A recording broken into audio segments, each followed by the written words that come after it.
Good evening and welcome back to Sense of Science. Today's topic is velocity time graphs. Now, the aim of this class is to get two things clear in your mind. Number one, that if we are given different velocity time graphs, how do we analyze what type of motion they are representing? Okay, and the second thing is what does the area under a velocity time graph give? Okay, sorry, the slope of the velocity time graph give to us. Okay, so these are the two things we are going to find out. Is that fine? So let's begin with the analyzing of different velocity time graphs. Alright, let's come to the first situation, this one. Now here what I am seeing is velocity always will be on the y-axis and time on the x-axis. Okay, now here what I am seeing is that the velocity is same and the time is proceeding. So what can I interpret from this is that the velocity is constant. Okay, because velocity is same but time is proceeding. Okay, if an object is at velocity 10 meter per second at time t is equal to 0, at time t equal to 10 seconds, suppose it will also be in 10 meter per second only. Okay, now one more thing, if v is constant, then dv by dt, if any value is constant, then its differential coefficient is how much? 0. This is basic calculus. And what is dv by dt? Is equal to acceleration. That means there is no net acceleration because velocity is constant. Okay, moving to the next one. Now here what I am seeing is velocity is uniformly increasing with time. As much as time is increasing, the same velocity amount is also increasing. Like if in the first 2 seconds velocity was 4 meter per second, in the next 2 seconds the velocity increases to 6 meter per second, in the next 2 seconds to 8, next to 10, like this. So with equal intervals of time, velocity is increasing equal. It's directly proportional. Okay, that's what the graph shows.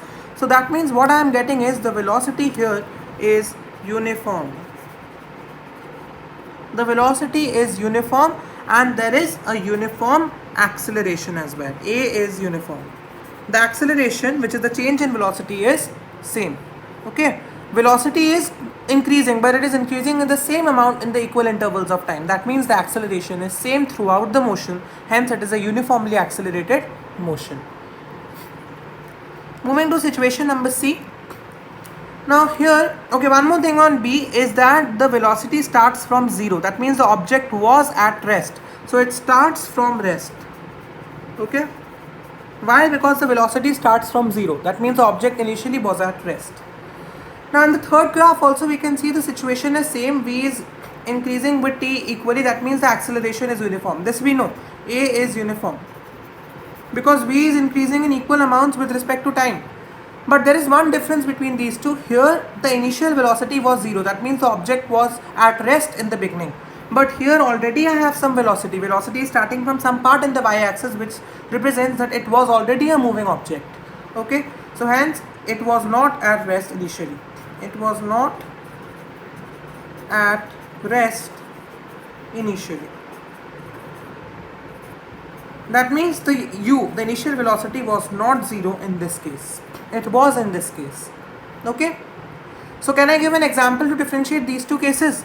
For example, a truck is stopped at a traffic light. That means its initial velocity at the traffic light is 0. Then it starts and moves with a uniform acceleration, say suppose 2 meter per second square. That is this case. Here a car was moving already and then at a particular point it started acquiring uniform acceleration and then it moved like this 2, 2, 2, 2, 2, and hence I can say that this case is valid. Now here, in this case I can see that initially velocity in the case number 4 was increasing uniformly with time, but in the end what happened was time increased little bit but the velocity increased exponentially in a huge way. It increased. Okay, that means here the proportionality is not maintained. So this motion is non-uniform. It is accelerated and hence it is non-uniformly accelerated. What is the meaning of non-uniformly accelerated? That the acceleration was not constant. For the initial 2 seconds, for example, the acceleration was 2 meter per second square, and then in the third second it became 10 meter per second square. In the fourth second it became 16 meter per second square. I can give this result. The best example I can quote for this is race cars. Race cars is your best example here. Why? Because race cars initially start from rest, okay, and then from the slower speed they start picking up the speed and become very fast in the ending point. Okay, so I can draw this curve for a racing car. Now generally what I will be given in questions is I will be asked to draw a velocity time graph for a particular situation. So there I have to analyze what kind of situation it will be, and hence this kind of things is very important. Okay, so these were your first four. You can take a screenshot so that I can move on to the next sheet for the next few graphs. Alright, now moving to the graph number 5. Now in graph number 5 what you can see again is acceleration is constant. This we know, the graph is a straight line, so acceleration is constant. But what I can see here, instead of increasing, the graph is actually decreasing. Velocity is reducing with passage of time uniformly. So the first conclusion I can draw is acceleration is uniform, but velocity is decreasing. Now why have I put this minus in acceleration? Because this is negatively accelerating. Whenever uniform acceleration decreases the velocity, I call it retardation. Okay, the motion is getting retarded. Okay, because acceleration, the uniform is there, but it is increasing with a negative value. So hence it is a case of retardation. Okay, now what I can observe, one more thing here is the example. For giving the best example in this situation is, suppose a car was moving with a velocity x and x meter per second, and then it saw a traffic light, and in a variable acceleration way, like uniform acceleration way, it started reducing its motion by 2 meter per second square at each 2 seconds and slowly came to the rest. So acceleration was uniform, but it was retardation because it was decreasing the velocity. Okay, now moving on to this one. Now here what I can see here, there are two cases. The initial velocity I marked here was u, and firstly till this point, suppose I mark this point as x. So till x you had retardation, uniform retardation, that the velocity was decreasing uniformly with time, which is very similar as this case. But after x the velocity just went down. Now if you just imagine the Cartesian plane in your mind, this is the Cartesian plane, this is positive, this is negative, this is positive, and this is negative. So if velocity, which is the y-axis, goes down here to the negative of y-axis, that means what happens? Velocity is becoming negative. So this is the case of your negative motion. Okay, and what does the negative motion actually mean? The negative motion simply means that the velocity becomes negative and then it actually changes its direction. Okay, that means the object is again returning to t after this case.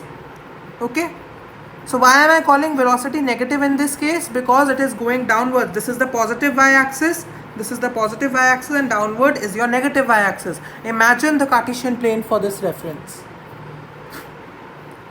Now the last one is very simple.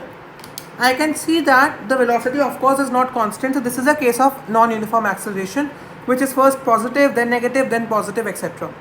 So what I can see here, the first conclusion is non-uniform acceleration. And the second case is, it is variable. Variable means it is first positive, then negative, and then again positive. It is varying. Okay, so this is a case of variable acceleration. Fine. This becomes a very important graph because this is a new kind of graph, these last two.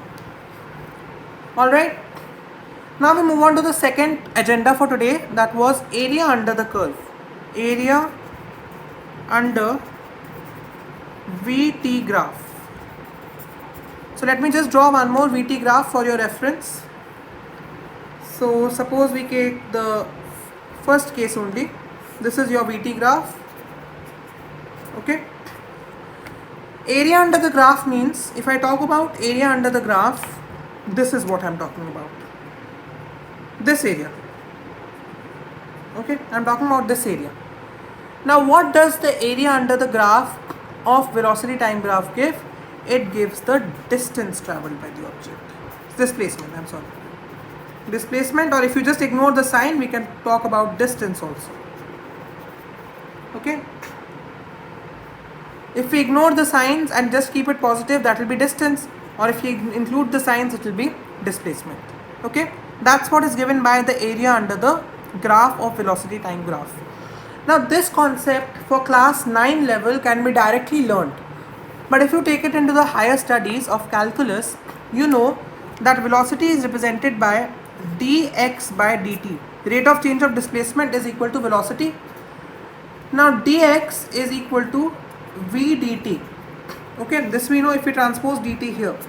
From this, if you will integrate, integration is area under the curve. Integration will give you the value of area under the curve. Okay. The last part is slope of the curve. What does slope give?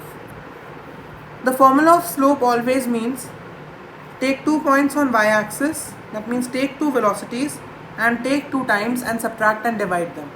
Take 2 points on y-axis, y2 minus y1 upon t2 minus t1.